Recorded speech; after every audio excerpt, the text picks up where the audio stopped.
सोनभद्र के रॉबर्ट्सगंज पहुंचे सुभाषपा नेता अरविंद राजभर। सोनभद्र में लगेगा रोजगार मेला।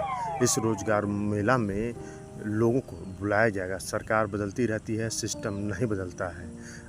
प्रधानी के चुनाव से अधिक युवाओं को चुनाव लड़ाएंगे। जिसको जहां जहां से चुनाव लड़ना है लड़ो, मैं आपके साथ हूं, ये कहना है सुभाषपा नेता अरविंद राजभर का। उन्होंने कहा कि जो भी जिला पंचायत लड़ना चाहता है, पैसा नहीं है तो लड़े। 2 लाख रुपया सुभाषपा यानी अरविंद राजभर की पार्टी सुभाषपा देगी। युवाओं से उन्होंने कहा कि राजनीति करिए। बलिया में दरोगा ने अभद्रता किया तो सरकार हिला दिया था। 5 घंटे में पूरा थाना सस्पेंड हो गया था। क्रिकेट खेलने के लिए 11 की टीम बना सकते हैं तो किसी कार्यक्रम में 11 की टीम क्यों नहीं बनाकर जुड़ सकते हैं या फिर कार्यक्रम को सफल बना सकते हैं। सोनभद्र के लोग जैसे पथरीली ज़मीन पर गेहूं उगा सकते हैं, चना उगा सकते हैं, तो ये संकल्प लीजिए कि एकजुट होइए और रोजगार तो एकजुट होने के बाद ही मिलेगा।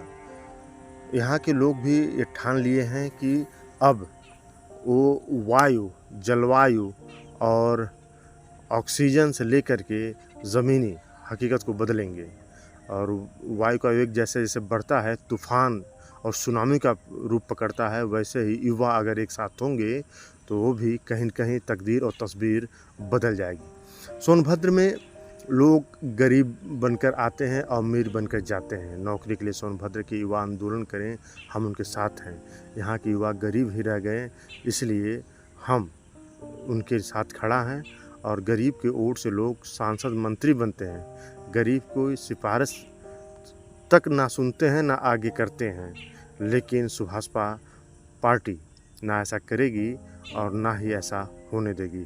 अरविंद राजभर ने कहा कि युवाओं के लिए उन्होंने संदेश भी दिया। उन्होंने कहा कि युवा एक साथ एक मंच पर जुटें। युवाओं को राजनीति भी एक अच्छा सुअवसर है और साथ ही साथ अगर उनको रोज़गार चाहिए तो उसके लिए रोज़गार मेला का भी आयोजन किया जाएगा। और सुभाषपा नेता अरविंद राजभर ने और क्या कुछ कहा, आप ही खुद सुन लीजिए। प्राइमरी यह है कि युवा उस भीड़ के समान है। मैं अभी बैठे बैठे देख रहा था और आकलन कर रहा था कि मेरे बोलते बोलते अगर इस भीड़ से 50 लोग भी बैठे रह जाएंगे तो मैं यह समझ लूंगा कि यह युवा सम्मेलन का कार्यक्रम सफल था। लेकिन जिस प्रकार से जिस कुर्सी को लेकर के, जिस कुर्सी पर बैठने के लिए आज जब निर्वाचन प्रणाली का दौर आता है तो लोग तमाम तरह के प्रलोभन देते हैं, जो आपको भी जानकारी है। लोग रिश्ते, नाते, आपसी संबंध उस चीज को उजागर करने का प्रयास करते हैं और आपका एक इस लोकतांत्रिक व्यवस्था में आपका एक बहुमूल्य वोट लेकर के आपके वोट से लोग विधायक, सांसद और मंत्री भी बन जाते हैं। विषय यह नहीं है कि मंत्री और विधायक और सांसद बना देना। विषय यह है जब इस देश के प्रकृति का नियम है परिवर्तन, तो सामाजिक स्तर पर कितना परिवर्तन हुआ इसका आकलन जरूर होना चाहिए।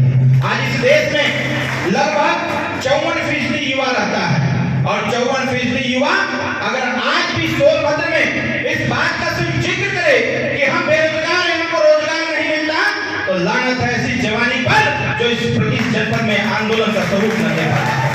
मैं आप सबसे जितनी बार मैं यहाँ पर आया, मैंने हर बार कहा कि आप एक बार माहौल बनाओ। इसका नेतृत्व मैं करता हूँ। इस प्रदेश की सबसे ज्यादा आर्थिक व्यवस्था को बदलने और बढ़ाने का काम कोई करता है तो ये सोनभद्र जनपद करता है। यह बात सत्य है, यह बात सत्य भी है कि यहाँ जिसकी व्यवस्थाएं हैं, जिसकी भूमि है, जिसका पहाड़, जिसकी सारी व्यवस्था है, यहाँ के लोगों को प्राप्त नहीं होता है। बाहर के लोग आकर के यहाँ गरीब बन करके आते हैं, अमीर बन करके चले जाते हैं और यहाँ के गरीब बन जाते हैं। बताइए बात सही है कि गलत है? अगर सही है तो जब देश का नियम है परिवर्तन, प्रकृति का नियम है परिवर्तन, संविधान का नियम है परिवर्तन, तो फिर आपके व्यवहार में परिवर्तन क्यों नहीं होता है? इसीलिए आज हमने युवा मोर्चा का कार्यक्रम किया और राजा राजभर को सपोर्ट किया कि जाओ जाकर के सोनभद्र में बताओ कि नौजवान भाइयों रोजगार के लिए हाथ फैलाने की आवश्यकता नहीं है, बल्कि हाथ को हाथ में मिलाकर के मुट्ठी बांधने की आवश्यकता है, लड़ाई करने की आवश्यकता है।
के युवाओं ने बाध्य कर दिया कि तुम हमारे देश को जो कागज और पत्थर से एप्लीकेशन प्रार्थना पत्र से स्वतंत्र कराने का प्रयास कर रहे हो, अपना काम करे।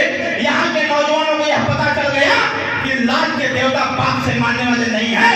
देश के नौजवानों ने लड़ाई दिया, देश में क्रांतिकारी आंदोलन।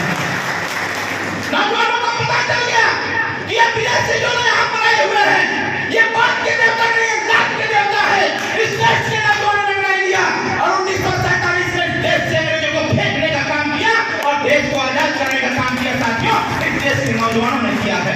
मुझे याद है 1905 में जब इस देश में दो व्यवस्था बनी, एक नरम दल, एक गरम दल की स्थापना हुआ।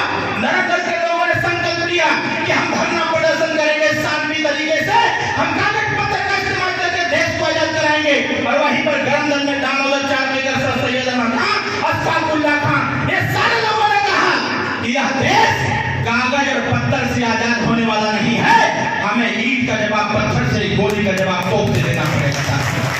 और इतिहास के पन्नों में दर्ज है, इस देश के वीर सपूतों ने, इस देश के नौजवानों ने इस देश को आजाद कराने के लिए अपने सीने पर गोली खेलने का काम किया।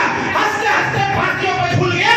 इसलिए नहीं कि जब यह देश आजाद होगा, लोकतंत्र की व्यवस्था लागू होगी, इस देश में चुनाव होगा, एक सरकार होगी, व्यवस्था होगी, तो इस देश का नौजवान अपने अधिकारों की रक्षा तक नहीं कर पाएगा। इसके लिए देश आजाद नहीं कराया गया था। साथियों, देश के सपूतों ने, जिन्होंने इस देश पर अपने खून पसीने को एक किया, इस देश के लिए मर मिट गए, उन्होंने ऐसा सपना कभी नहीं देखा था। इस लोकतांत्रिक व्यवस्था में जब 2025 का दिन आएगा या फिर 2000 का समय आएगा, तो किसी ने नहीं सोचा था कि 21वीं सदी में जिस नौजवानों के हाथ में भारतीय संविधान और सरकार के माध्यम से रोजगार होना चाहिए, आज वह रोजगार स्वरूप उसके हाथ में कुछ नहीं रहा, हाथ खाली पड़ा हुआ है। साथियों, यह लड़ाई बहुत बड़ी है, ये आपको समझ में आना चाहिए। अगर हम और आप चुप रहे, हमारे आपके चुप रहने से, हमारे बाप दादा के चुप रहने से 4 पीढ़ी बर्बाद हो गई। आप कल्पना करिएगा, मैं एक छोटा सा उदाहरण आपको देता हूँ। हमारी बात घर जाकर के विचार करिएगा जब आप अपने दादाजी को देखिएगा। आप जरा सोचिए कि आपके दादाजी ने संघर्ष नहीं किया, उसका परिणाम आपके पिताजी को मिला। आपके पिताजी ने संघर्ष नहीं किया, उसका परिणाम आपको मिला। अगर आप संघर्ष नहीं करोगे तो आपके छोटे छोटे बच्चों पर जो पड़ेगा। साथियों, कह रहा हूं, कल के बच्चों के लिए आज से संघर्ष करो, कल के परिवर्तन के लिए आज से संघर्ष करो, कल के भविष्य के लिए आज से तैयारी करो। साथियों, जब आज से तैयारी करेंगे तभी कल हमारा अच्छा होगा। नहीं तो सूरज तो रोज सुबह 5 बजे पूरब से निकलता है, पश्चिम में 6 बजे अस्त हो जाता है। कुछ मिलता उल्टा। सही कह रहा हूं कि गलत कह रहा हूं?